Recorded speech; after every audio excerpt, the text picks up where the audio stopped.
A very good day to you, ladies and gentlemen. Welcome to Kenya's most comprehensive political and public governance analysis show. Definitely, I'm talking about the Candid Talk, and I'm here with Professor Herman Manyora, all the way from the University of Nairobi. Prof, good morning. Morning to you. Yes. How are you? Wonderful. Talk to me about the tone of the deputy president. Of course, I don't know whether to call him the impeached deputy president, the embattled. I don't know the right word here. Deputy president. Is the deputy president? Yes. As it stands now. Yes. Because of the court injunction that was put on the entire process. Yes. Definitely, Kindiki has not assumed office. He hasn't, yes. That office is not vacant. Yes. In as much as he was impeached. Yes. Well, talk to me about his tone. He was there at the church talking about what is actually taking place in the country. And for the first time, he was actually trying to be very vocal about the things that are affecting people here over taxation, all these problems that our people are facing, and the economic kind of legend that we found ourselves in here as a nation. Talk to me about that. What do you think has changed with the president right now? And even at that particular moment, he still requested for the people to pray for his boss, the president, William Ruto. What has changed so far? About he was talking English, and you know English, so what do you want me to tell you? Talk to me, even after he had gone through all these things, and he said very well, remember, immediately he came out of Karen Hospital, he said, should anything happen to him, then the president should be held responsible for That's why he now has some security restored. I've seen his security restored. Yes. But those who work in his current residence have not been brought back yet. I don't know. The workers have, what was restored, the security and the 2 official vehicles that were assigned to him. I don't have information about that. But if that is the case, that's what I call it being childish. People should stop being childish. At the right time, the deputy president, if he is impeached successfully, and all the processes are exhausted, at the right time, he will leave office. Somebody else will enter that office. He will leave the current residence. Somebody else will enter that current residence. He will surrender his security vehicle, security, because it's a matter of course. It's not a subject of discussion. No. You are no longer the deputy president. You can't go to Harambee House Annex and sit in that office. It's just a matter of course. You are not the deputy president. You cannot get the escort given to a deputy president. You are not the deputy president. You cannot live in current residence of the deputy president. So that's what I'm calling childish. People are being childish. What is childish? It's a matter of course. Something that will happen at the right time. So what is excitement about? So are you see, even people are saying, oh, Trump will not leave White House. No, when the time comes, you just find your bags are being packed. Trump had no say in what was going on. The way it has been scheduled that at a certain date, after the elections, certain things happen. They will just happen. Trump will just find he's no longer the occupant of White House. And you can't stay there 1 extra hour, leave alone a day. You'll go. So I find it childish, and I'm going to be allowed to use that word. There's no way Gachagua will be in current residence. Once the thing is over, he won't go to Harambee House Annex. He won't have those security vehicles.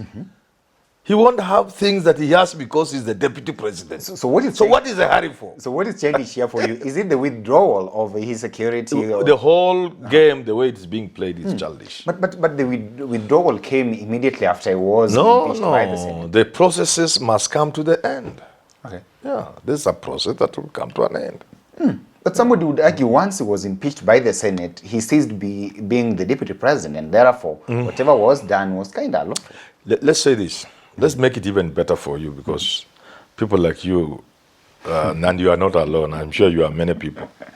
So I will not blame you. You are many. Let's say a president has been successfully voted out in 2027. William Samoei Ruto.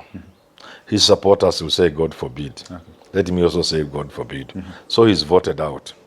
How do we treat him just because he has lost an election? The new Chepukati has just announced in Bomas, Stephen Kalonzo Musyoka is the new president. So how do we treat Ruto that time? We throw everything out. We throw him out from State House, from everywhere. We take his vehicles. It's not done that way. Okay. There's protocol. There's assumption of office that will see us through this smoothly until Kalonzo takes over from Ruto. We can't just throw him out because Bomas has announced he's no longer the president. No. We owe him respect. He's our president for 5 years. We owe him respect. And there is decorum. There is protocol. There is etiquette that goes with it. Look at what we did in 2002. We were in a hurry to remove Moi. We were even throwing mud at him. I thought we had left those kind of things behind us. I was in Uhuru Park during the swearing in of Kibaki. People were throwing mud and things at Moi. Government had invited dignitaries to come and witness Kibaki swearing in. After 24 years, a new president was coming in. These guys were in a hurry. The swearing in, they thought Moi can change his mind. They quickly did it on 30th of December. Elections having taken place 3 days earlier. You get what I'm saying? It looks so bad, so childish. The people would have come to be there during Kibaki's swearing in. The occasion was going to be a big occasion, solemn and everything that goes with pomp and color. It couldn't happen that way. I thought we left those kind of things behind us. We must behave maturely. Transition will always be there. Even if Gachagua were to remain deputy president, 2027 can come and both of them are going home. Or Ruto has not chosen him and therefore he has to vacate. And Ruto wins, another deputy comes to that place. Even if he remained deputy and they won with Ruto in 2027, surely 2032 will come. Either he will run and lose or he will not run. He will leave. Transitions are always there. Okay. It really offends me. I feel very bad. So things should not actually be happening. No, not in that manner. Not in that manner. Things are planned to happen. There are masters of protocol. They know how these things happen. Smooth. If Kindiki was going to be sworn in, there's no way Gachagua would stop Kindiki being sworn in. Is there any way? No way. Yes? Is there a way Gachagua can stop Kindiki being sworn in? Because he's in Karen. And do you think it will be a good idea to swear in Kindiki when Gachagua is still in Karen? That wouldn't be a and without having a date as to when Kindiki will enter Karen. So these things are well organized.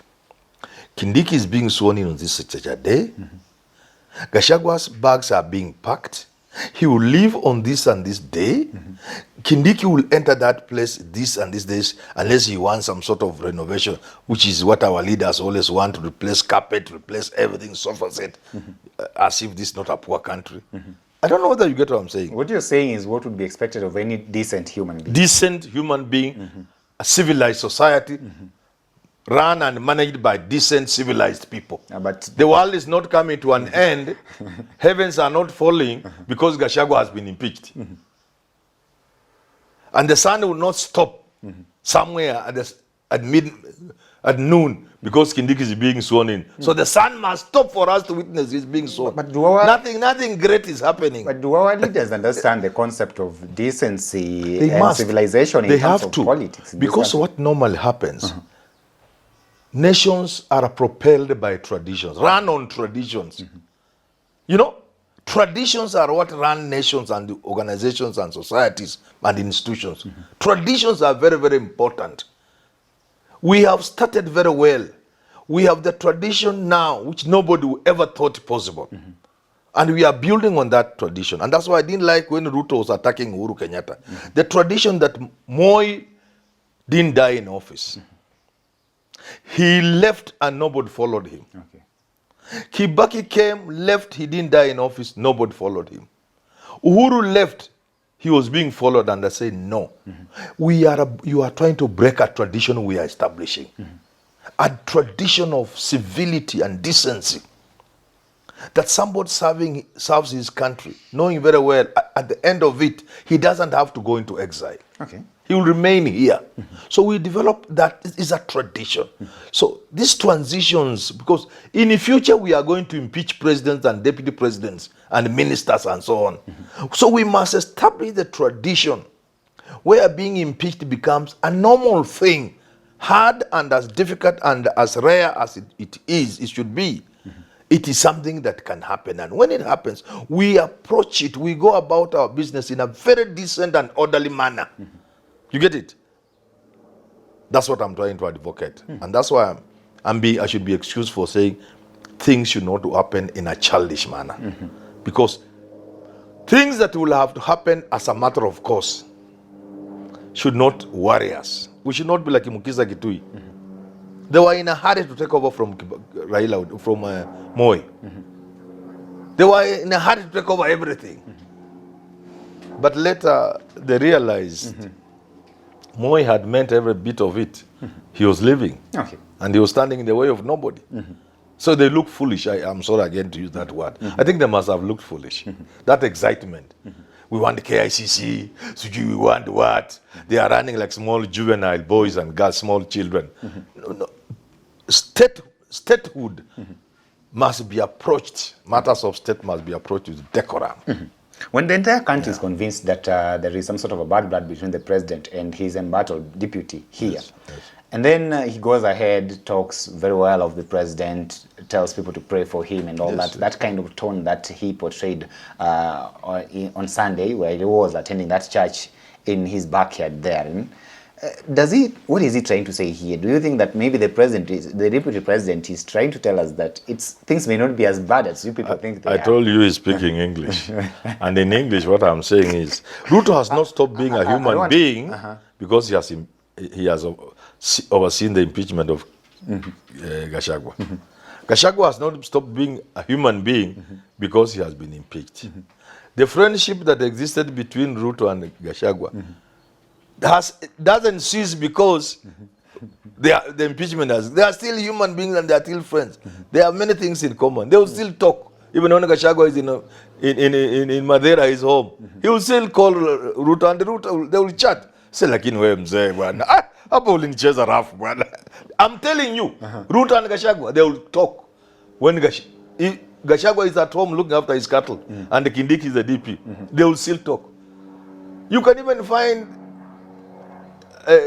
them sitting together having a cup of tea in public. That is, they are not enemies. But of course I know what you want to say. I know you're speaking English. Yeah. Let's pray for the president, just as our deputy president implored us the other day. Ladies and gentlemen, I want to stop this conversation at this particular moment. But Prof, the other day I was in Eldoret and I met this old man here by the name Komen. He told me, this is my channel and I do listen to you people. Pass my greetings to Professor Herman Manyora. Thank you. All the way from Uasin Gishu County. Ladies and gentlemen, let's wait and see. But remember, our team is still on the ground and we'll keep you updated with comprehensive analysis of all that is taking place in this country and across the borders. Till we have this conversation again, have yourself a lovely day. My name is Evans Okenyi. Herman Manyora's YouTube channel reaches millions of Kenyans every single month, directly through the platform and indirectly through different social media platforms. Our serious political and governance audience are more than willing to purchase products and services marketed to this platform. With zero competition from other digital platforms in this arena, we guarantee that your product will be visible to the client base you seek. Contact us today to find out more about our audience and how you can advertise through Herman Manyora's YouTube channel. Time to reach that willing buyer.